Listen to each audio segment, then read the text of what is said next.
Welcome to our special IELTS episode to close up 2024 with 10 New Year resolutions for 2025. This episode is for you all, our lovely learners. Get ready to dive into some resolutions that'll not only boost your IELTS score, but also make English a bigger part of your life. Yes. We're thrilled to have our expert guide here Absolutely. to help us unpack these resolutions and really understand why they're so effective. These resolutions are all about weaving English into your life in practical ways. It's about more than just the IELTS. It's about making English work for you in your everyday life. Okay, let's jump into the first resolution, read every day. I love this one because it encourages you to explore different types of writing. Think about diving into newspapers like The Economist or BBC News. Not only will you stay updated on current affairs, Right. but you'll also start picking up on the nuances of how different writers express themselves. And don't stop there. Academic articles are fantastic for exposing you to the kind of vocabulary and complex sentence structures that will impress those IELTS examiners.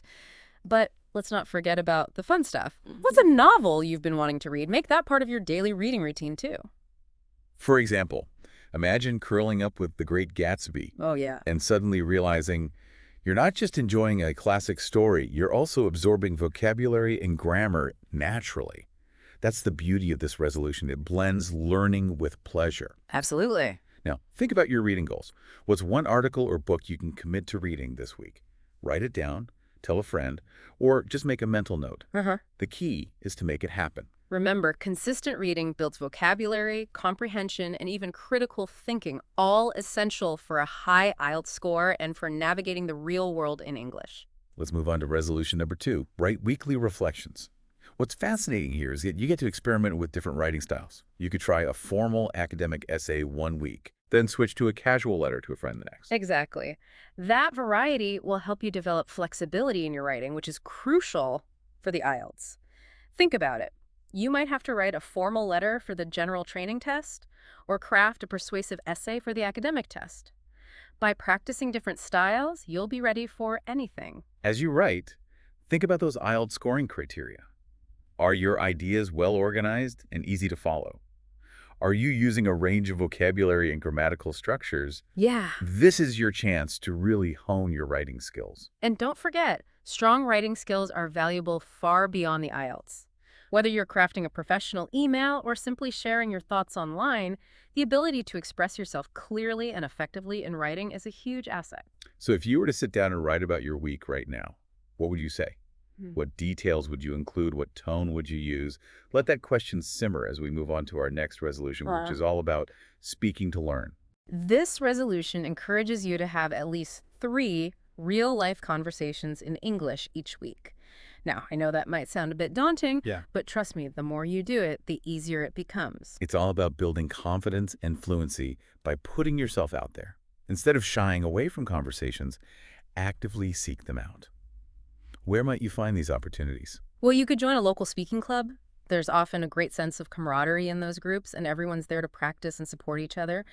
Another option is to try online language exchanges. You can connect with native English speakers from all over the world and learn about different cultures while practicing your speaking. I've actually tried online language exchanges before and met some fascinating people. It's amazing how technology can connect us like that. Yeah. Now, for those of you who are a little more hesitant, I have a mini challenge for you. Okay. Can you introduce yourself right now in English in just 3 sentences? Go ahead, give it a try. It doesn't have to be perfect. Just focus on getting those words out. Exactly. It's all about getting comfortable with speaking. The more you do it, the more natural it will feel. Now, let's dive into resolution number 4, which is all about listening, but with a purpose. Listen with purpose. We're talking about dedicating at least 30 minutes every day to listening to English content. It's like training your ears to tune into the rhythm and nuances of the language. And there are so many engaging options out there. You could explore the world of podcasts, immerse yourself in the latest news from sources like BBC Radio, or get inspired by insightful TED Talks. And of course, we can't forget about those IELTS listening practice materials. They're designed to familiarize you with the types of questions and accents you'll encounter on the exam. Here's a key tip for maximizing your listening practice. Vary your sources. Listen to speakers from different countries with different accents and speaking styles. It will broaden your understanding of English pronunciation and help you adapt to the diverse accents you might hear on the IELTS listening test. Speaking of IELTS prep, let's move on to a resolution that's particularly helpful for managing the pressure of the exam. Master time management. This resolution is all about practicing IELTS tasks under timed conditions. Think about it like a dress rehearsal for the big day. By simulating the exam environment, you'll learn to pace yourself, manage your time effectively, and avoid that last-minute panic that can throw you off your game. Now, I know time practice can be a bit stressful, Right. but it's incredibly valuable. You get a feel for how much time you need to allocate to each section and identify any areas where you might need to speed up. And here's a bonus. Those time management skills you develop will come in handy in all areas of your life, from school to work to personal projects. So think about this. What's one way you can incorporate timed practice into your study routine this week? Maybe set a timer for a reading passage Yeah. or try to write a practice essay within the time limit. The key is to make it a regular part of your preparation. Now let's move on to a resolution that will help you build a robust vocabulary for the IELTS and beyond. Expand vocabulary intelligently. It's not about cramming lists of words, Yeah, but rather about deeply understanding and applying them. that's right. It's about making those words your own. This resolution encourages you to learn 10 new words every day. But don't just memorize definitions. Dive deeper. Yeah. Think about their synonyms, Right. Yeah. different contexts where you might use them, and even how they sound when spoken. Imagine encountering a word like cogent in an article. Instead of just glossing over it, take the time to look up its meaning, maybe even write down a few sentences using it correctly. You could even create flashcards with example sentences to help solidify your understanding. Flashcards are great. Yeah. And there are some fantastic apps out there like Anki and Quizlet that can make vocabulary learning interactive and fun. Right. They even use spaced repetition to help you remember words more effectively. What's one new word you've learned recently? Can you use it in a sentence right now? That's a great way to test yourself and make sure those words stick. Now let's talk about a resolution that can sometimes feel a little uncomfortable, but is absolutely essential for growth. Embrace feedback. This is where the real learning happens, folks. It's about being open to constructive criticism on your writing and speaking, Yes. whether it comes from teachers, language partners, Yeah. or even AI tools. Oh, yeah. Think of feedback as a roadmap to improvement. And remember, feedback is most effective when it's specific. Instead of just asking, is this good? Yeah. Try asking, how can I improve my coherence? Or, are there any grammatical errors I should be aware of? Those targeted questions will give you the insights you need to refine your skills. Think about it. Even professional writers get feedback on their work. It's an essential part of the process. Who's someone you trust to give you honest and constructive feedback on your English? Maybe it's a teacher, a friend who's fluent in English, or even a language partner you met online. Don't be afraid to reach out and ask for help. All right, let's move on to a resolution that's all about connecting your English learning to your passions. Set real-world goals. This is where you get to dream big and use English as a tool to achieve something you truly care about. Think about it. What's one skill you've always wanted to learn? Right. A hobby you'd love to explore? Yeah. Or a dream you'd like to pursue? Now imagine using English to make it happen. Maybe you've always wanted to learn how to code. Yeah. There are tons of fantastic online courses available in English that can teach you everything you need to know. Or perhaps you're passionate about photography and want to connect with international communities of photographers. English can be your bridge to those communities. The possibilities are truly endless. By setting a real-world goal that requires you to use English, you'll be intrinsically motivated to learn and improve. So what's your real-world goal? What's that one thing you'd love to achieve using English? Write it down, visualize it, and make it a part of your 2025 plan. Now let's dive into a resolution that adds a touch of fun and cultural immersion to your English journey. Engage with English culture. This is where you get to immerse yourself in the rich tapestry of English-speaking cultures through movies, music books, and even TV shows. Think about it like this. You're not just learning vocabulary and grammar. You're absorbing the nuances of humor, slang, and cultural references. It's like getting a backstage pass to the world of English speakers. For example, imagine watching a classic British film like The King's Speech and noticing the formal language and elegant pronunciation.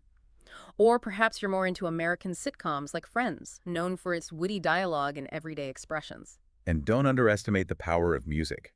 Listening to English songs can help you pick up on new vocabulary, improve your pronunciation, and even learn about different musical genres. What's your favorite English language movie, TV show, or song? Think about what draws you in, what makes you want to watch or listen again and again. Those are the pieces of culture that will make learning English feel effortless and enjoyable.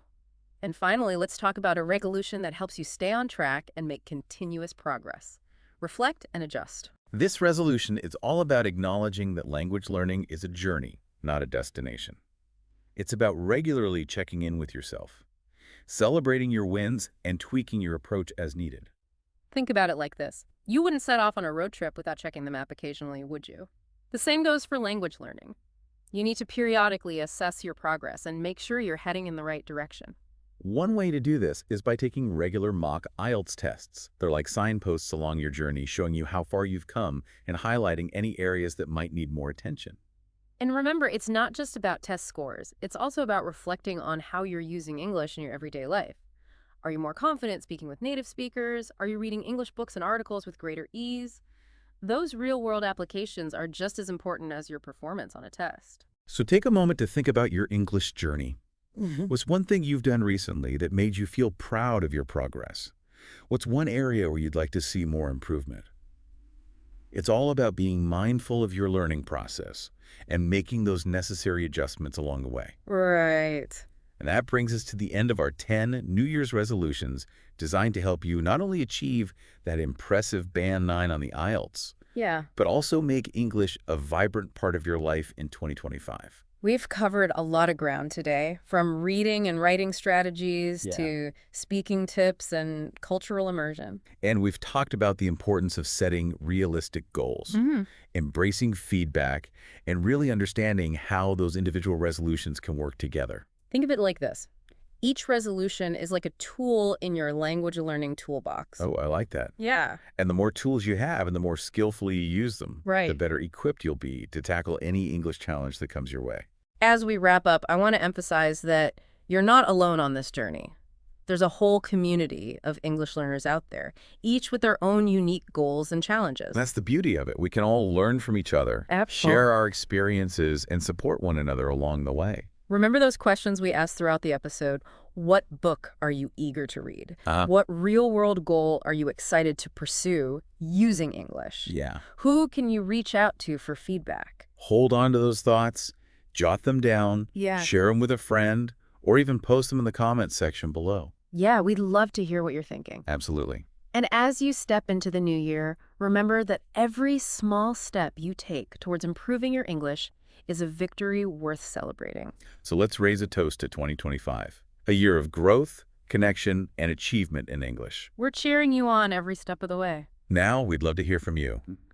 What are your 10 New Year's resolutions for 2025? Share them in the comments below. Let's make this a year of incredible progress together. Happy learning, everyone. And a very happy new year.